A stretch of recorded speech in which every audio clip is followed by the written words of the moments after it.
This story is a folk tale that was narrated to us during school to instill obedience and respect among students, and it goes like this.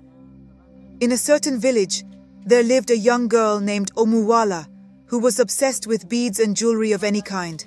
She was always greedy and wanted everything for herself. She was very disobedient and disrespectful to everyone, which was unadvisable.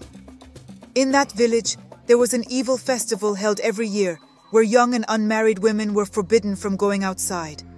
Even while inside their homes, they were advised to wear red beads around their waists to repel evil spirits due to the festival.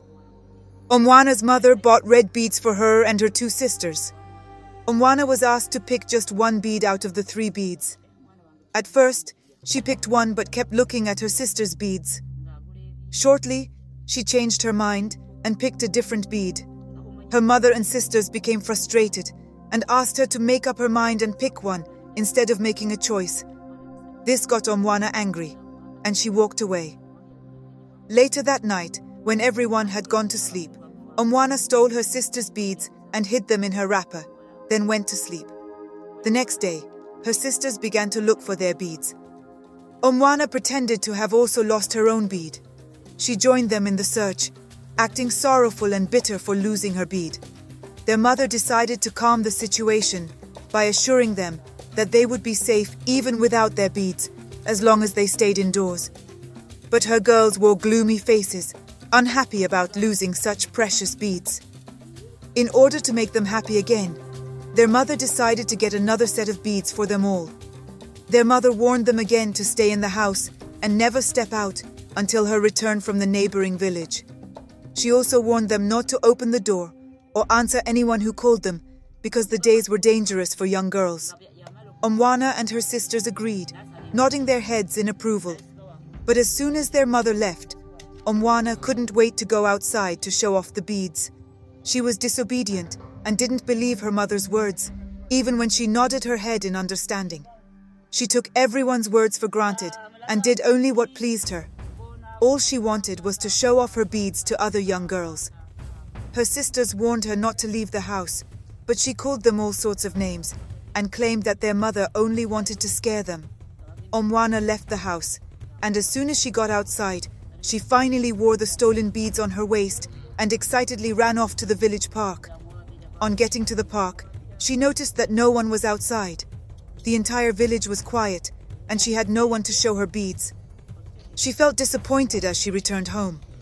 Suddenly, a dark cloud overshadowed the entire village, and everywhere was covered in darkness.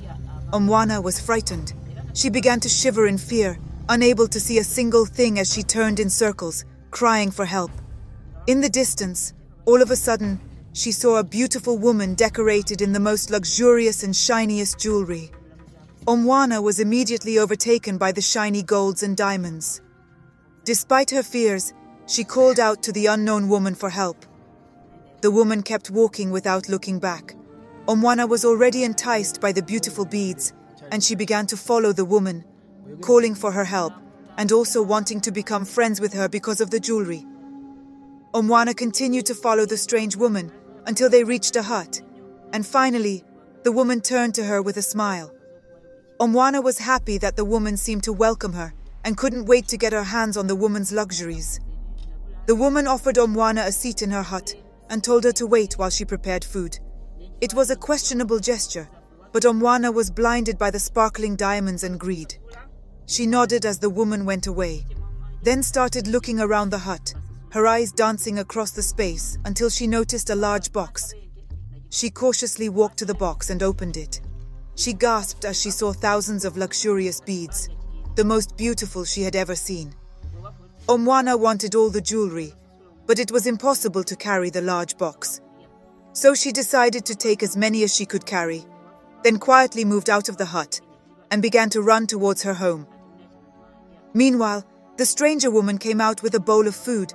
She noticed that Omwana had stolen her jewelry, but instead of chasing after her, the woman began to laugh loudly as Omwana continued running with the jewelry she had stolen. Suddenly, the jewelry began to transform into snakes. Omwana screamed on top of her lungs, threw them into bushes, crying and begging for God to save her. She approached the neighboring homes, calling for help, but no one answered. She knocked on doors, begging people to let her in, pleading for them to save her from the snakes, but no one came to her rescue. They told her that she was an insolent child that never showed anyone respect. She continued to run until she bumped into her mother. She hugged her mother tightly in tears and confessed everything in fear. Her mother never pushed her away for not obeying her rules of not moving out of the house. They quickly entered the house, and Omwana still held on to her mother out of fear. Her sisters were confused as they asked what had happened. Omwana began to explain her ordeal. She cried and begged for their forgiveness and returned her sisters' beads. She promised to be content with what she had and further promised to be obedient and respectful as well. Her mother and her sisters accepted her apology and they all hugged happily. This story emphasizes the consequences of greed and disobedience, as Omwana's desires for more led her to steal and face the repercussions. It teaches the importance of listening to advice and respecting the guidance of elders.